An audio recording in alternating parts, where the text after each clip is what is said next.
The Confederations of Indigenous Nationalities of Ecuador demands Guillermo Lasso government to stop repression and lift the state of emergency on the 10th day of protest. In Uruguay, public workers mobilized to reject President Lacalle Pou's privatization policies. And in Afghanistan, a powerful earthquake hit in a remote border region, killing more than 1,000 people. The toll is expected to rise as rescuers dig through collapsed buildings.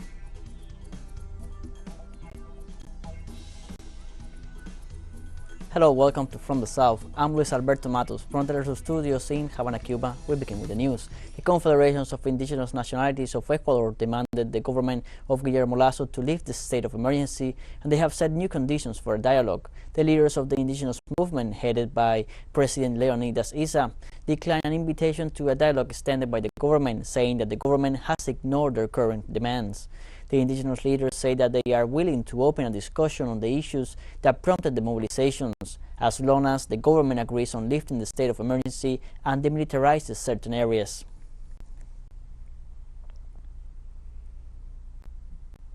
Ecuador reports a second fatal victim of the state-sponsored repression during the national protest and strike against Guillermo Lasso's neoliberal government. In the early hours of Wednesday morning, the Confederations of Indigenous Nationalities announced that under the state of emergency, the indigenous leader Byron Guatatoca was killed by the impact of a tear gas bomb in the head. In the images distributed in social media by the referred indigenous organization, the young man can be seen lying on the ground with a prominent wound on his forehead and surrounded by a pool of blood.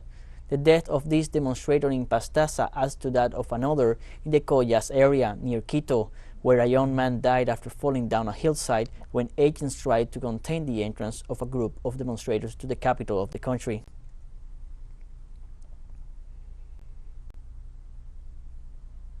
On Tuesday night, the leader of the Confederations of Indigenous Nationalities of Ecuador, Leonidas Issa, once again called on all organizations to continue the national strike and to accompany the Popular and Plurinational Assembly to defend their response to the national government. We believe it is important, dear comrades, according to the historical line that the indigenous movement of Ecuador has had, honoring the political project that our theas and mothers entrusted us to follow, to invite all social sectors that have been part of this day of mobilization, the social organizations that in solidarity have welcomed us in their neighborhoods and have fought alongside us, the formal and informal workers and their unions, the students, teachers, neighborhood organizations, housewives, small merchants, artisans, peasants, and their organizations, Afro-descendants, people, feminist organizations, intellectuals, academics, artists, cultural managers, retirees. It is important that they join us in the Popular and Plurinational Assembly that includes all the colors of this beloved homeland, where we will analyze all the mechanisms for the fulfillment of the 10 points, and we will defend the response to the national government.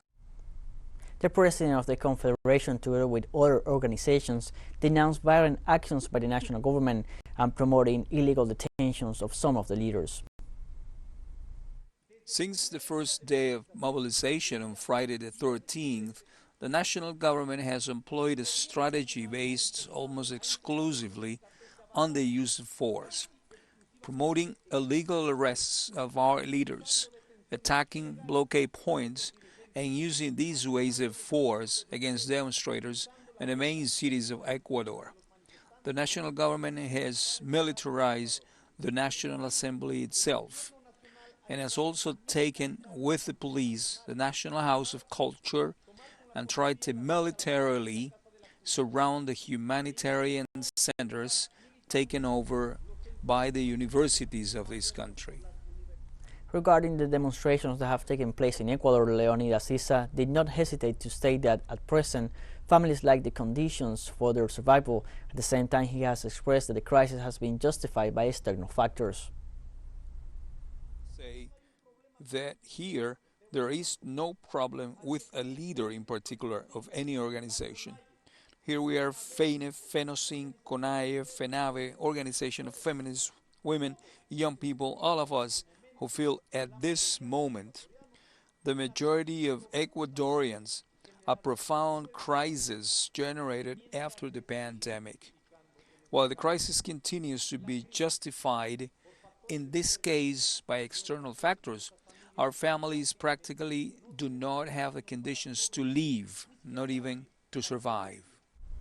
On Tuesday, the Salvadoran Congress approved another extension of the state of emergency to continue the fight against criminal gangs. Security Minister Gustavo Villatoro said there was still work to be done as he presented the request to extend the state of emergency for another 30 days. Villatoro assured that the detention of thousands of gang members reduced homicide rates, extortion, possession of weapons, and drugs. Human rights organizations have denounced repeated violations, including arbitrary detentions and violations of due process, and have called on President Bukele to put an end to the emergency regime and reverse reforms to the penal code approved by Congress. In Uruguay, communications workers began a 24-hour strike to protest the privatization of state-owned companies promoted by the government of Luis Lacalle Pou. The union of the state-owned company Antel requested an urgent meeting of the board of directors and called for a national meeting of delegates to analyze countermeasures and instructed its advisors to investigate the possibility of legal actions. The union says that the privatization of state-owned companies is an assault on the sovereignty of the country and that the government of Lacalle Pou is aligned with the neoliberal model. The demonstrators are also protesting against the loss of wages, against the reform of Social Security, and the increase in the retirement age. They are also protesting against the so-called Neptune project, which seeks to privatize water management in the country.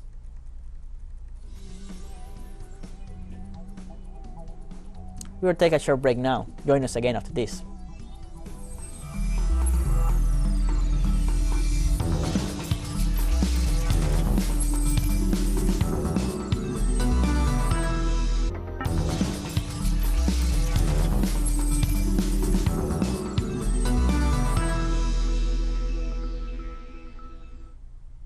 Welcome back from the South. United Kingdom inflation rate hit a 40-year high of 9.1% in May, according to the data released by its Office for National Statistics on Wednesday. The number was up slightly compared with 9% registered in the previous month. The government department stats that the major contribution to the record high inflation is a result of the soaring energy costs in April. The country's finance minister, Chancellor of the Exchequer, Rishi Sunak, said the government is using all the tools at disposal to bring inflation down and combat rising prices.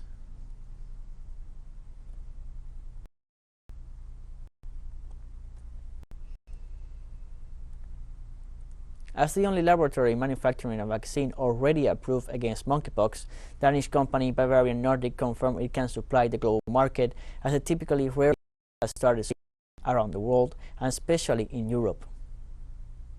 Itself is actually the smallpox vaccine.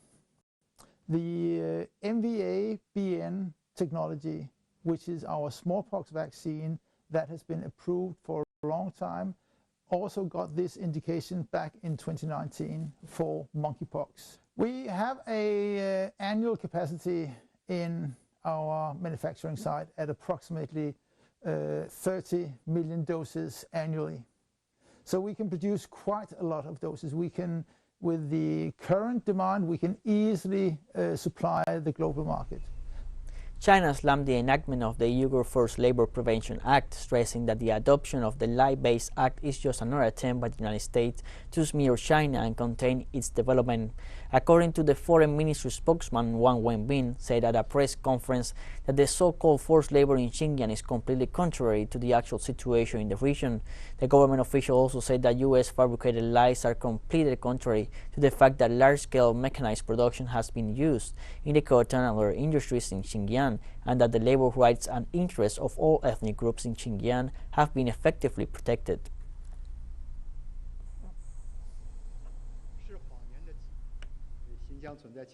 This so-called forced labor in Xinjiang is a big lie fabricated by anti-China forces to smear China.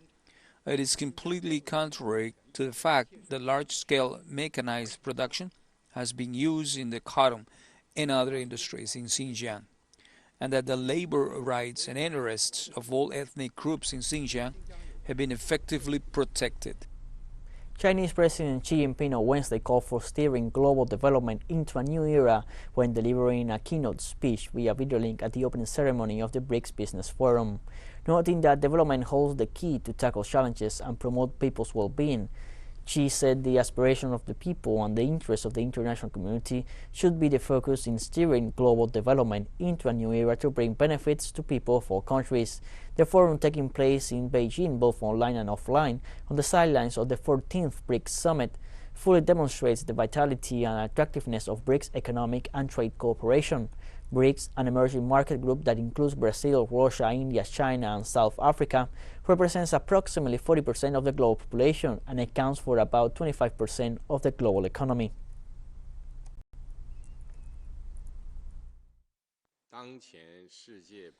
Right now, our world is facing drastic changes, and a pandemic both unseen in a century. Various security challenges keep emerging. The world economy still faces strong headwinds on its path toward recovery, and global development has suffered major setbacks. Where is the world headed under such a circumstance? Peace or war? Progress or regression? Openness or isolation? Cooperation or confrontation? As I have said on many occasions, these are choices of the times that we have encountered. Human history, like a river, keeps surging forward, with moments of both calm waters and huge waves. Despite changes in an evolving global environment, the historical trend of openness and development will not reverse course. And our shared desire to meet challenges together through cooperation will remain as strong as ever. Russian President Vladimir Putin called for strengthening ties with BRICS countries amid unprecedented Western sanctions ahead of a summit of leaders from Brazil, India, China, and South Africa. Businessmen of our countries are forced to develop their business under difficult conditions where Western partners neglect the basic principles of market economy, free trade, as well as the inviolability of private property. Russian businessmen are actively developing ties with BRICS countries' business community. For example, there are talks on opening of Indian chain stores in Russia, increasing the share of Chinese automobiles, equipment, and machinery on the Russian market. Russian oil deliveries to China and India are increasing. Agricultural cooperation is developing dynamically. A Palestinian man died after he was stabbed by an Israeli settler in the village of Iskaka in the central occupied West Bank region of Salfit.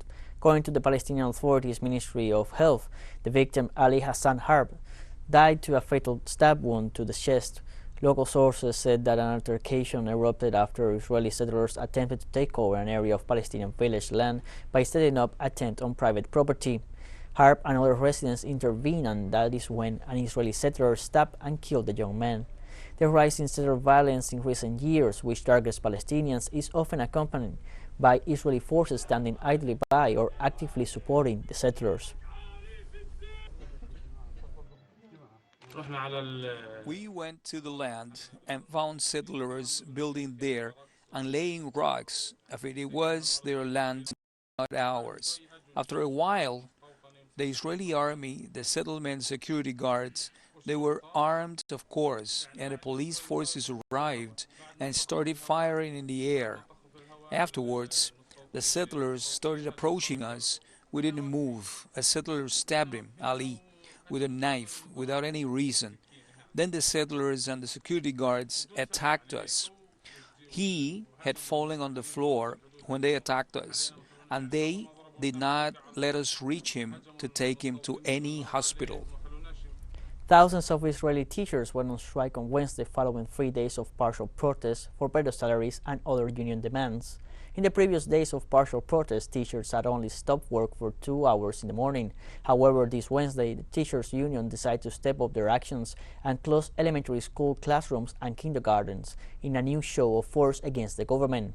Local media estimate that 1.5 million children were affected by the protests.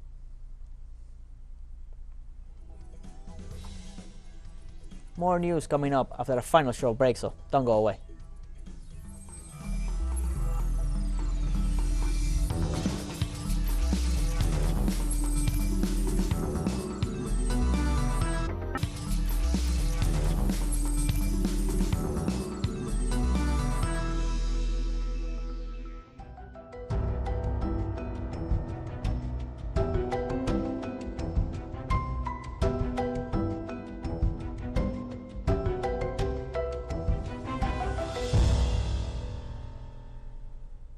Welcome back from the south. In Afghanistan, the State Ministry for Disaster Management reported that more than 1,000 people lost their lives after the earthquake that struck early Wednesday.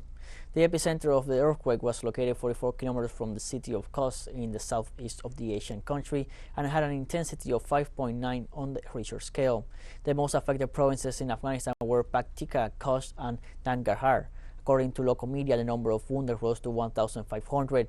Authorities expect the toll to increase throughout the day. Meanwhile, the spokesman for the Islamic Emirate, Sabiullah Mujahid, announced that an emergency cabinet meeting was held on Wednesday morning to discuss assistance to those affected by the earthquake.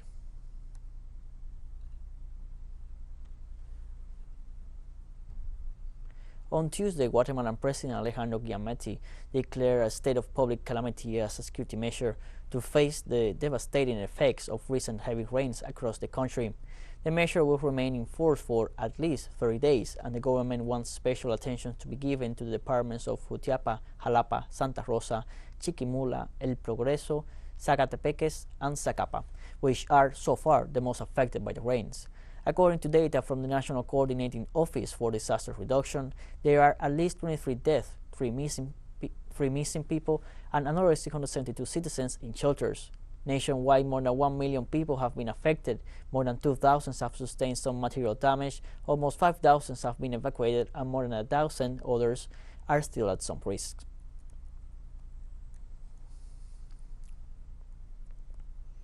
South China's Guangdong province has scrambled to raise the embankments of rivers and evacuate people from low-lying areas to cope with floods and possible river breaches triggered by unrelenting torrential rains. As of Wednesday, the water levels recorded by 25 hydrological stations and on 10 large and medium-sized reservoirs in Guangdong's river basin, a major branch of the Pearl River, had all exceeded the warning marks. Flood control authorities activated the highest emergency response late Tuesday and ordered temporary suspension of businesses, classes, production, and river transportation. According to a comprehensive analysis of the local meteorological, hydrological, and water conservancy departments, the water level on this section of the river is expected to reach the peak sometime this day.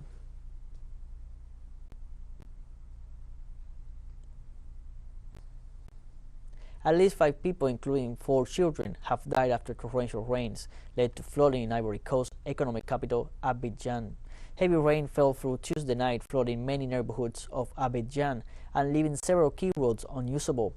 Emergency services confirmed the children died in a landslip and the adult was swept away by the water in the city's Bingerville neighborhood.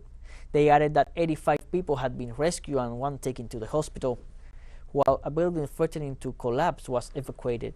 According to data from the Ivorian Meteorological Agency, between Monday and midday Tuesday, some neighborhoods in Abidjan received around 200 millimeters of rainfall, the equivalent of several weeks of rain. You see, everything I have is of me. I have nothing left. Everything in the house is gone with the water. The water has taken everything away. This morning we had nothing. Nothing to eat, nothing to wear. Everything is gone. We have floods almost every year, but this was the biggest one so far.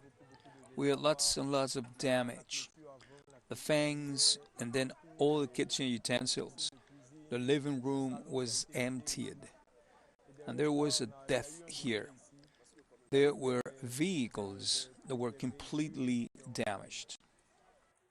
Scientists reaffirm climate change is a factor behind the unprecedented floods in Bangladesh and northeastern India that have killed many people and made lives miserable for millions of others. According to Anjal Prakash, research director at India's Bharati Institute of Public Policy, the sheer volume of early rain this year that lashed the region in just a few weeks makes the current floods an unprecedented situation.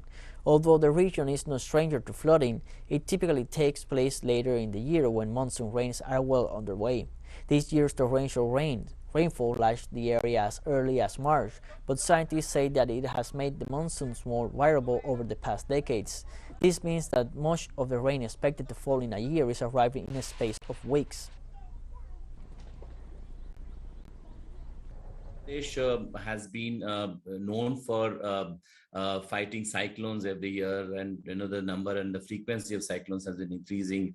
But this flood in Bangladesh, especially in the northwest region, the Sylhet area that presently it is reeling under, has been unprecedented. It has not happened in the recent years.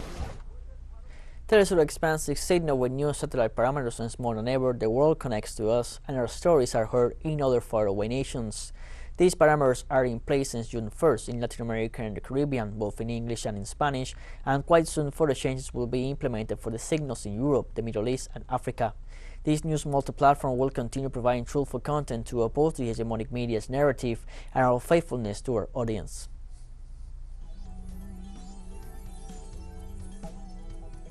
We have come to the end of this news brief, and you can find these and many other stories on our website at telesurenglish.net. You can also join us on social media on Facebook, Twitter, Instagram, and Telegram. For TeleSUR English, I'm Luis Alberto Matos. Thank you for watching.